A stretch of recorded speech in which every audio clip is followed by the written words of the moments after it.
So here I am back up under the truck again. I didn't want to make the video yesterday any longer than it already was, so I'm just going to go ahead and tell you what I did. That bolt right there stripped out on me.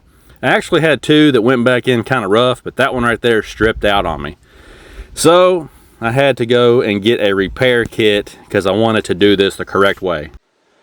So I ordered a insert repair kit from Amazon. It was like 12 bucks, had great reviews, everything that I needed. So I went ahead and ordered it up. It said it would be here this morning. I really needed to get this done today. I waited and waited and waited. And at 4 p.m., Amazon sends me a message and says, sorry, we can't deliver it today. We'll bring it tomorrow. Really frustrating. So I went to town to see if I could find one at an auto parts store, and AutoZone was the first store I went to. I'm sure most of the stores have these, but I paid, like I said, $12 for the kit that I bought from Amazon, which had the drill bit and everything included and lots of the inserts. This one from AutoZone was $43. It did not even have the drill bit in it. It only had 3 of the inserts in there. It didn't have any tool to run your tap in there. It does have a tool to insert the insert. You can see the notch on the end of it maybe. Yeah, maybe not. But this is for doing that. But there's no way to use this tool that I can see to run the tap up in there. So thankfully I had this kit from Harbor Freight that I've had for years. And I was able to put the tap into this tool right here and screw it up in there. So anyway, I ended up having to drill out a hole on the transmission case, put one of these inserts in there. It worked like a charm. Was able to reuse the factory bolt in that hole. Really frustrating to have to do that on a 2-year-old truck, but that's how it goes sometimes. And now the pan is back on. Everything is torqued down. Drain bolt is tight. The drain bolt was actually dripping a little bit. I tightened it up some more. It doesn't seem to be dripping right now. I pray that it won't start dripping when I put this really expensive ATF4 in there. So this has turned out to be one heck of a project. I've never had this much trouble servicing a transmission in all my life. This is ridiculous. Anyway, now I'm just waiting to get my fluid. I ordered 3 more gallons of fluid. Should be here any minute. Then we'll top it off and see what happens. So at this point I'm tired. I look rough because I feel rough, sore from laying on my back, reaching up, screwing around with all them little bolts and the filters in the transmission and running that tap up through there, trying to clean the holes out, just reaching over your head for 2 days. I've been wrestling with this thing for 2 days. Man, it's frustrating. So basically what's going to happen now, I'm taking a little bit of a break. I'm going to go out there and put this ATF in there. And if it starts leaking, I'm probably going to just put the truck in neutral and push it over the hill down here. I mean, this is the most ridiculous thing I've ever seen in my life. First of all, I've done transmission service on all kinds of cars, Jeeps, trucks over the years. I've never seen one where it takes so long to swap out the filters. I mean, the spin-on filter that was in this thing, in the instructions that came with the new one, it specifically said, do not over tighten it. Well, the factory spin-on filter was so tight that I had to go get my big set of filter pliers just to crack it loose and get it out of there. And then the pancake filter, instead of having a normal bolt in there, like every other transmission I've ever seen, they put that Torx head screw in there, star bit, whatever you want to call it. We got weird names for stuff around here. So I had to go fetch my T20 screwdriver just to get the little screw out. And then I had to yank and yank on it, and it finally popped out. And then I went to take the seal out because the way it's designed, they actually have a seal that's a press fit that goes up into the valve body. And they gave me a new seal, so I figured, well, if I got a new seal, I'm going to use it. So I tried to get the old seal out, wouldn't come out. So then I had to go get a flat blade screwdriver and a hammer and gently go around it and tap it and kind of like bend it and push it in so that I could pull it out of the hole. And obviously I had to do this with master precision so that I didn't screw up the aluminum around the housing there. Then I put the new filter up in there. I keep saying filter, I mean seal. I'm aggravated, sorry. I put the new seal up in there and I had to tap it into place because it's such a tight fit. and then put the new pancake filter up in there, which requires you to beat on it to get it up into the new seal. Reinsert the little, torque screw. Put the spin-on filter in there, try to get it tightened down. And then I go to put the pan on, and two of the bolts were kind of rough going in. One of them did tighten down, the other one stripped out. So I'm like, oh boy, here we go. So I went and I got my tap and die set.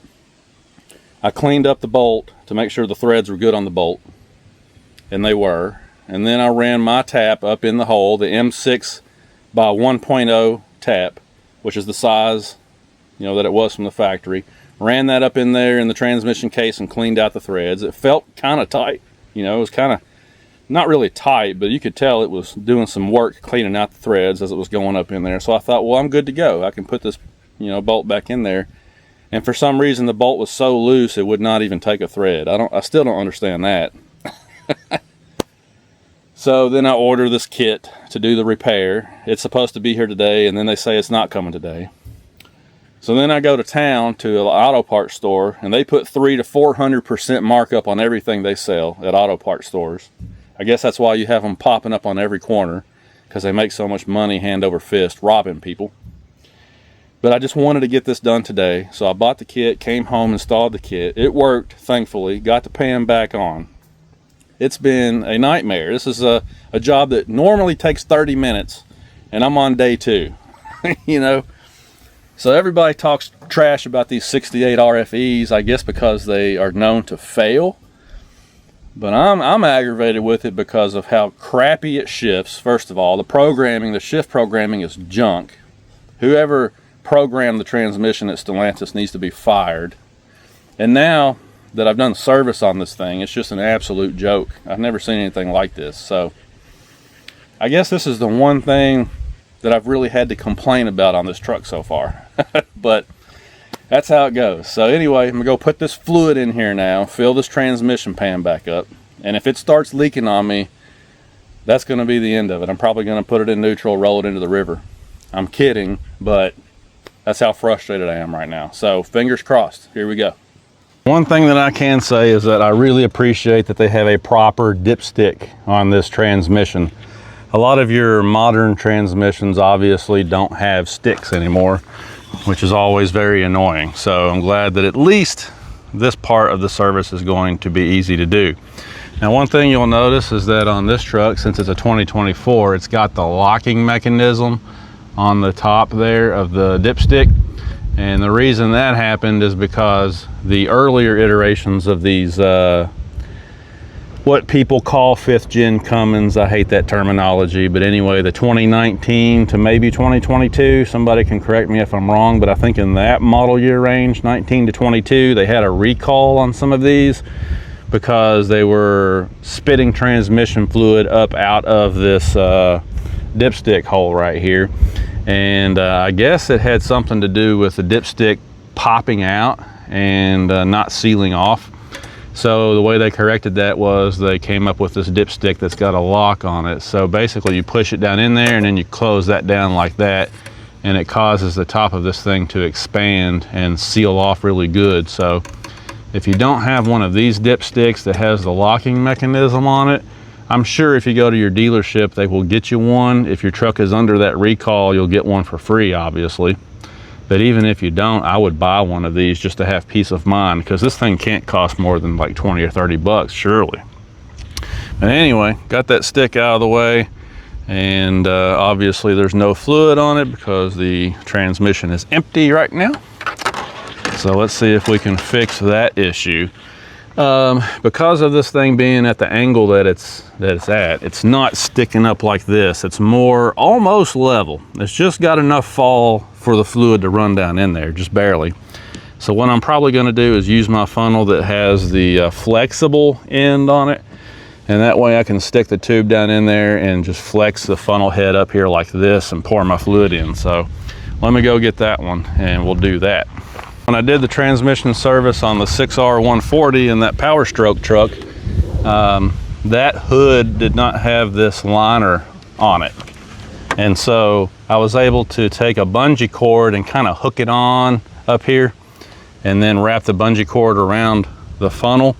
And so that way, once I stuck the tube into the fill hole there, I put the other end of the bungee cord on here, and it kind of held this up for me. And then I had both hands free to handle my gallons of fluid. But where this truck has this nice cover here, this liner, I don't really see any way to do that. So, I mean, I guess if I had a shorter tube, let me see something here. You've got this brace right here for the fender. I wonder if maybe I could, yeah, I might try that. I could maybe take a tie strap or something and kind of cinch it on right there. Yeah, maybe I could do that. Let me try that, because it really is handy to have this thing upright on its own so that you can use both hands, because if you got those gallons of fluid, it's a little heavy and it's hard to be steady with it, you know. So if you got two hands, it just makes it so much easier, less of a mess. The other thing I will say is that these trucks are a little bit different also, in that when the pan is off, fluid keeps coming out. I've never seen a truck do that before either. Usually the torque converter stays full. In the old days, some of the trucks had plugs on the torque converter, so you could purposefully, you know, drain the torque converter, but they kind of did away with that many years ago. And so usually you don't get all the fluid out of the torque converter. But on this truck, I noticed that as long as the pan was off the transmission, fluid was still dripping out. I mean, today's day two, and there's still fluid dripping out of the thing until I put the pan on there. So I'm guessing that that extra fluid must be coming out of the torque converter. And at this point, now that it's been a couple of days of this thing sitting here draining out, there's no telling how many quarts I'm gonna have to put back in it to fill it up. I'm expecting at least 10 quarts. Hopefully not more than 12 quarts, because that's all I've got coming is 12 quarts. But I'm gonna put 8 in it, is my plan. And then I'll put the dipstick in there and we'll just see if it even registers on the dipstick. If it does, then I can go ahead and start the truck and cycle through the gears and get the level where I need it to be. But if I put 8 in here and it doesn't even touch the dipstick, then I guess I'll keep putting 2 quarts at a time in here until it comes up on the dipstick and then go forward. But anyway, I just wanted to let you know about that. If you leave the pan off of these transmissions, they will keep draining, which, like I said, isn't necessarily a bad thing, because you do want to get all the old fluid out that you can, but you just got to be aware of that, because you're going to need a lot more fluid than you originally planned if you don't just button it back up real quick. All right, I'm going to go ahead and try to fasten this up somehow, and then we'll get the fluid going. The fluid that I'm using is the Valvoline full synthetic ATF plus 4. Of course, ATF plus 4 is all synthetic. But anyway, I like Valvoline products. You know, it's really good stuff. Valvoline has pretty strong ties to Kentucky, which is where I live. So I just like to buy Valvoline products. And it doesn't hurt that the Valvoline stuff is a whole lot less expensive than the Mopar branded stuff. And I'm sure the Mopar branded stuff is probably made by another company, maybe even Valvoline for all we know. But anyway, this is what I'm using. You guys can use whatever you want to use. That's something that Amazon puts on there to make sure that the cap doesn't come off in shipment, I guess. So anyway, here's a gallon. Let's go ahead and start putting some in here. And like I said, my plan is going to be to put about 8 quarts in here to start with, and then we'll go from there. That stuff is nice and red looking.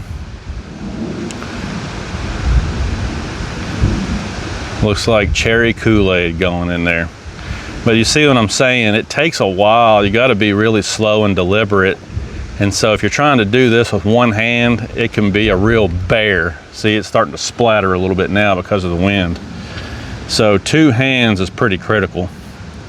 I'm glad I was able to zip tie that funnel up so it'll hold itself up.